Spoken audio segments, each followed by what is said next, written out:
Names to avoid confirmed. Now writing the story with all new names, American setting, first person female narrator, 5,000 words. I was 19 the first time I understood that my mother saw me as a liability. Not a daughter, not a person with a future she was curious about. A liability. Something that needed to be managed carefully so it didn't embarrass the family in front of the wrong people.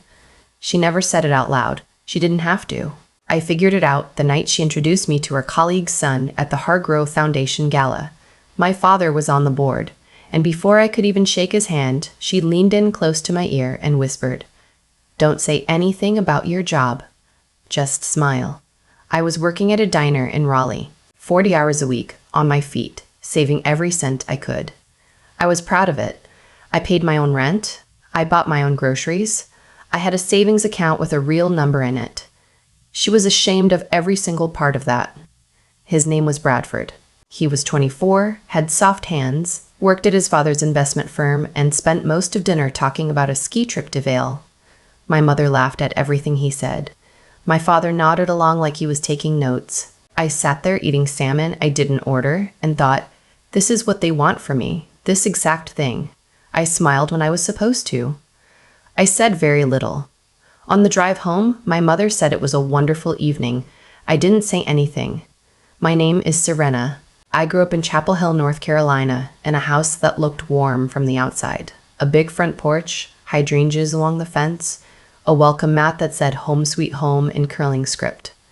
My father, a cardiologist, had built a comfortable life. My mother curated it like a museum exhibit. Every detail was deliberate. Every dinner party had a seating chart. Every Christmas card was professionally photographed. There was no room in any of it for anything messy or inconvenient. My older brother, Philip, understood this early and adapted. He went to Duke, like our father. He married a woman named Sandra who knew which fork to use without being told. They live in a suburb outside Charlotte now, in a house that looks almost exactly like the one we grew up in. My mother talks about them constantly, with a specific kind of pride that's really just relief. I was always the problem, not because I was difficult exactly. I wasn't drinking or fighting or failing out of school. I was just honest. I didn't want the things they wanted for me, and I was never good at pretending otherwise. When my mother asked me at 17 what I wanted to study, I said I wasn't sure yet. She acted like I'd told her I was dropping out. When I said I liked writing, she suggested I look into communications, because at least that was practical. When I said I didn't want to attend UNC just because it was close and familiar, she stopped speaking to me for 3 days. I went to UNC anyway because I didn't have a better plan and the scholarship was real.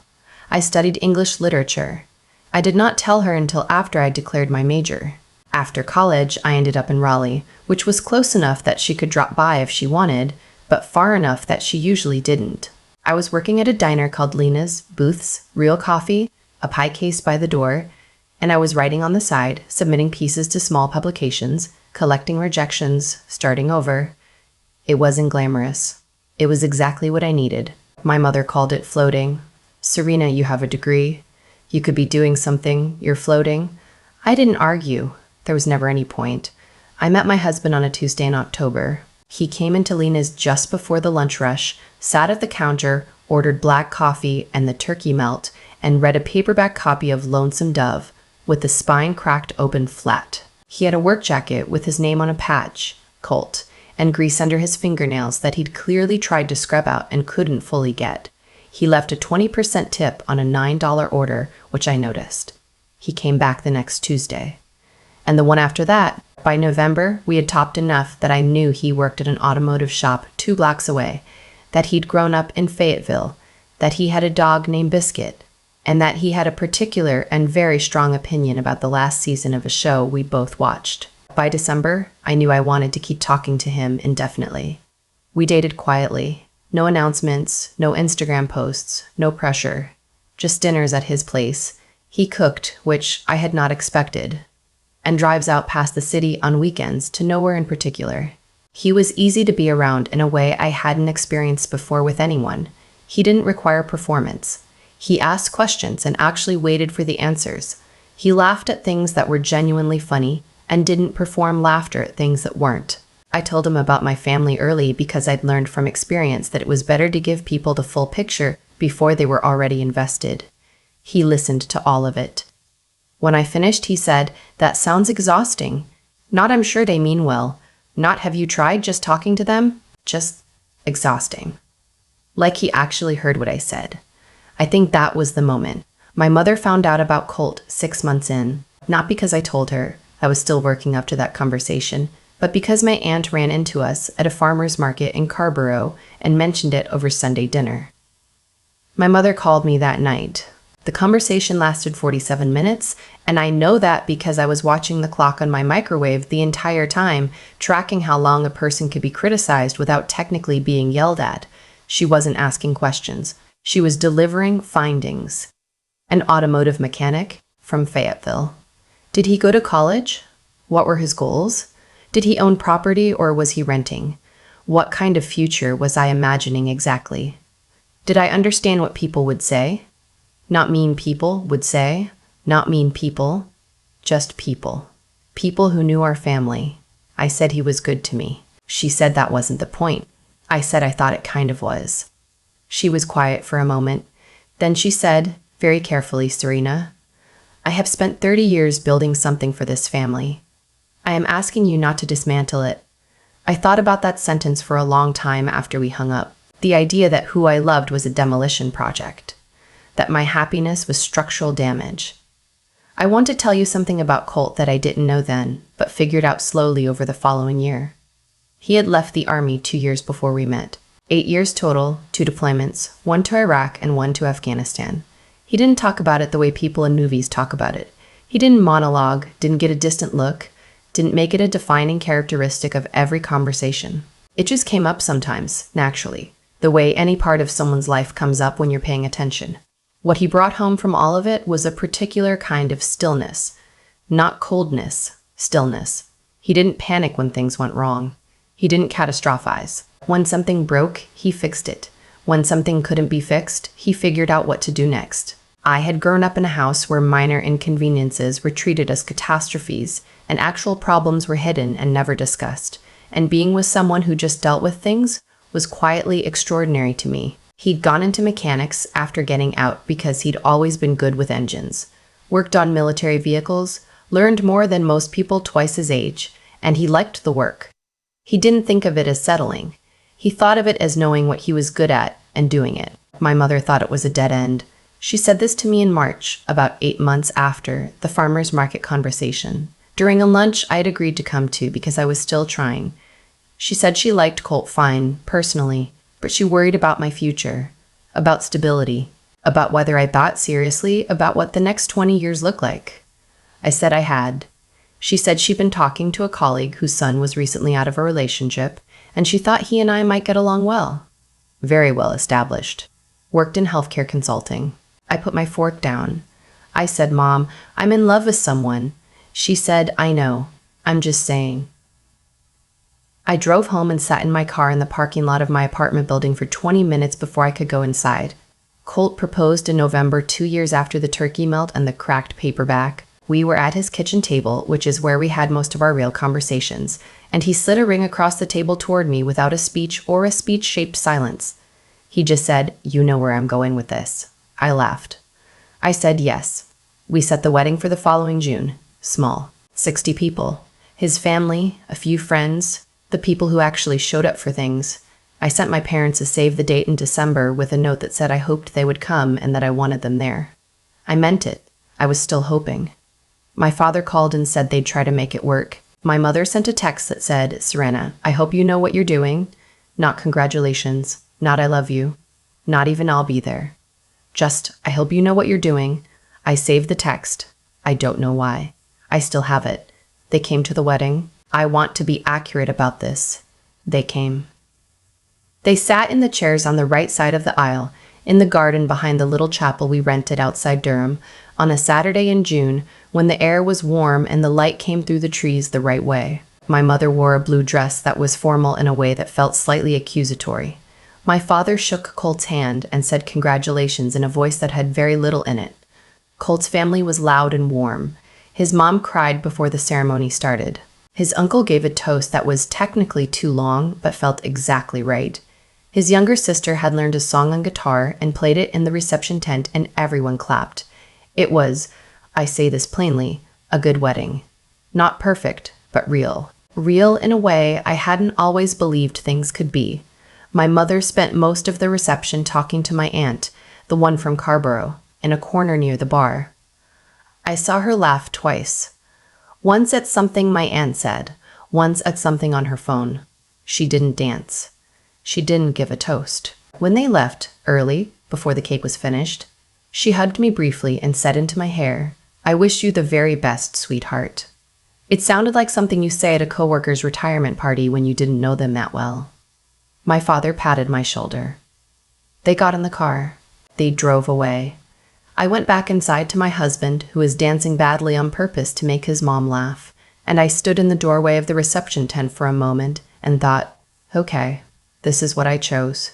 Then I went in and danced too. The call came 3 weeks later. We were back from a short honeymoon in Asheville, a long weekend, a rental cabin, 2 days with no phones, and I was sitting at the kitchen table going through mail when my phone rang. My mother. I answered because I always answered. Old habit. She said she hoped I was settling in well. I said yes. She said Philip and Sandra sent their best. I said thank her. Then there was a small pause, and she said, "Your father and I have been talking, and we want you to know that we support you. We do, but we are concerned about the financial picture going forward. A mechanic's salary in this economy." I said, "Mom." She kept going. She said she wasn't trying to be hurtful, she was trying to be practical, and she wanted to know if Colt had thought about retraining, maybe into something in the trades with better earning potential, or if he had any plan for advancement in the shop, or if there was a business angle. I said, "Mom, I need to tell you something." She stopped. I said, "Colt isn't just a mechanic." She waited. I said, "He owns the shop." Another pause. I said, "He bought it 14 months ago. He's been running it as the owner and lead technician. He has 4 employees. He's expanding to a second location in the spring." Silence. I also said he has a business degree from NC State. He finished it online while he was still in the Army. He didn't mention it because you never asked him a single question about himself. Not one. She said, "Serena." I said, "I'm going to go now. I love you. But I need you to know that every concern you have ever had about my husband, every question about stability in the future, and whether I thought this through, he already handled all of it before you even knew his last name." I hung up. My hands were shaking a little, not from anger, from the strange, fizzy feeling of having said something true out loud that you have been carrying quietly for a long time. I texted Colt. I said, "I told her about the shop." He replied, "How'd that go?" I said, "She went quiet." He sent back, "She'll need a minute." "You okay?" I said, "Yeah. Actually, yeah." The next few months were not clean or resolved in the way that things sometimes are in stories. My mother did not call back immediately with an apology. My father did not have a sudden change of heart. What happened was more ordinary than that, and more real. My mother called the following week. She said she had done some thinking. She said she was sorry if she had made assumptions. She did not say she was sorry for the assumptions themselves, or for the 8 months of quiet pressure campaigns, or for the text that said, "I hope you know what you're doing in response to my engagement." She was sorry if she had made assumptions. The conditional if was doing a lot of work in that sentence. I said I appreciated that, because I had also done some thinking. I had thought about my childhood Thanksgiving tables, where every conversation was a performance, and the rule was never say anything that makes us look bad. I had thought about being 17 and watching my mother rearrange her face when she talked about certain families in our neighborhood versus others. The subtle recalibration depending on who had money, who had a name, who was worth knowing. I had thought about the time I overheard my father say, after a neighbor's kid got into a state school instead of a selective one, "Well, they did what they could." Like a person's worth was a standardized test score. I had thought about all of it, and I had decided something. I was not cutting them off. I didn't want to be at war. I didn't want to perform anger either. I'd watched enough people make estrangement their entire personality, and it didn't look like freedom to me. It looked like a different kind of prison, with the same warden. What I wanted was something quieter and harder. To love them from a distance that kept me safe. To show up for the things that mattered, and not show up for the performances. to stop trying to make them understand me and just live my life in a way that spoke for itself. Colt said when I explained this to him, "That sounds like the right call." I said I wasn't sure it would work. He said, "It doesn't have to work. It just has to be true." The second location opened in March in Apex. Colt's sister came up from Fayetteville for the opening. His mom made a sheet cake. There were balloons, which Colt was mildly embarrassed by, and I was delighted by. We took a photo in front of the new sign, Hardin Automotive, Apex, and I sent it to my mother. She responded, "That's wonderful. You both must be so proud." It was the first time she had said the word both when talking about us. It was a small word. I noticed it anyway. My father called later that week. We talked for about 15 minutes, which was longer than usual. He asked about the shop, about the square footage, about the insurance requirements. They were logistics questions, not warmth questions, but he was asking. He was paying attention for the first time to something that was actually about my life. I answered every question. I didn't push for more. I learned that pushing didn't help, that it just made him retreat. What worked better was simply having things going on that were worth asking about, living a life that had real content in it, and letting them come to it on their own timeline. It was slow. It required patience I was still building. But it was mine, and it was honest, and that mattered.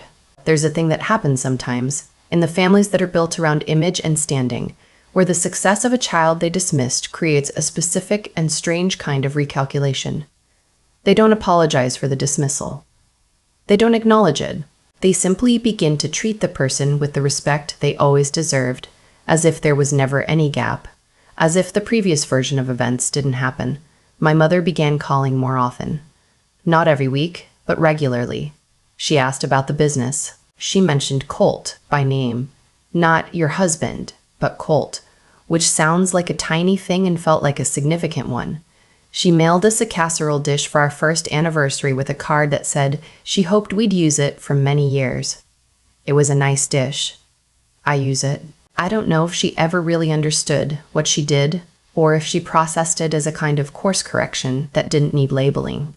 People like my mother rarely take full inventories of themselves. They adjust and move forward and call it growth without quite having to look at the cost of what came before. I used to be angry about that. For a while I was very angry, but I've found that the anger doesn't have much to do with me anymore. It lives somewhere outside of the life I'm actually living, which is full enough that I don't go looking for it. This past Thanksgiving, my parents drove up to our house in Raleigh for the first time. Not our house, which we'd moved into 2 years ago. A 1940s bungalow with a big backyard that Colt has gradually made into the nicest thing on the block. But the first time they'd come to us, rather than expecting us to come to them, my mother stood in the kitchen for a moment when she arrived, looking around at the open shelves and the dog bed in the corner where Biscuit was asleep and the stack of books by the back door, and I couldn't read her face. Then she said, "It's warm in here." Not a criticism, not a comparison, just an observation, soft around the edges. I said, "Yeah, it is." Colt made turkey. It took him all morning, and the house smelled incredible. And my father stood in the kitchen doorway drinking his coffee, watching the whole production with a kind of careful interest. And at some point he said, "Where'd you learn to cook like that?" And Colt said, "My mom, mostly. And YouTube." And my father actually laughed. A real laugh, not a performance. And I stood at the sink with my back turned and let myself have a moment with that. After dinner, my mother helped me clear the table, which she has never done in my memory. She asked me how the writing was going. I'd started freelancing in earnest, had a few regular clients, and I told her, and she listened. And at the end she said, "I didn't know you were doing all that." I said, "You never really asked." It came out without sharpness. Just true. She looked at me for a second. Then she said, "No, I suppose I didn't." That was all. No tearful breakdown, no sitting down to process 30 years of family history over the pie. Just two people in a kitchen acknowledging a real thing and then moving on. My brother called to say he and Sandra couldn't make it. Prior plans, whatever that meant, and I did not spend much time thinking about it. My father fell asleep in the armchair watching football, and Biscuit immediately climbed up next to him, and my mother took a photo on her phone, and I'm pretty sure she showed it to someone because she was smiling at the screen for a while. I am 31 now. My husband and I are talking about starting a family. Not a performed family, not a family for a Christmas card or a neighborhood impression. Just two people who want to bring someone else into the warm house and show them what real looks like. I think about the version of my life my parents wanted for me sometimes. Bradford from Vale, the investment firm, the ski trips, the house that matched the right zip code, the introductions at galas where I wasn't supposed to mention my job. I don't feel angry about it. Not anymore. I feel a little sorry for the version of myself who would have done it, who would have folded and performed and called it contentment. She would have been very good at it. She would have been miserable in a way that didn't have a name. Instead, I have a husband who reads westerns at lunch counters and coaches me through things that scare me, with the patience of someone who has been through things that were actually terrifying.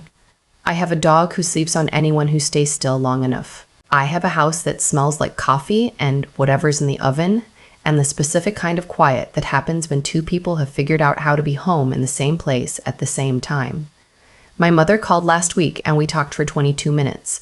She told me about a book she was reading. I told her about a piece I was finishing. There was a moment of easy silence that neither of us rushed to fill. That silence was not nothing. That silence took years. Some things don't heal cleanly. They just gradually stop hurting in the way that makes you hold your breath. And you find that you're breathing normally without having noticed when it changed. One day you look at your life, and it is genuinely full of the things you chose, and the distance from everything else feels less like a wound and more like a boundary. And you realize you put it there yourself, and you meant to. I was wrong, I thought, that first night. Watching my mother in her blue dress, talking to someone else at my own wedding. I was wrong that they would ever just say yes. I was wrong that the approval I wanted would come before the life, instead of slowly, sideways, after it. But I was not wrong about Colt. I was not wrong about the life. And on a Saturday in November, with football on low in the other room, and my mother's laugh coming through the kitchen wall, and my dog and my father, asleep in the same armchair while a cold rain taps against the window, I sit at my kitchen table, in the house I chose, next to the man who chose me back, and I know that the only real mistake would have been to not trust that.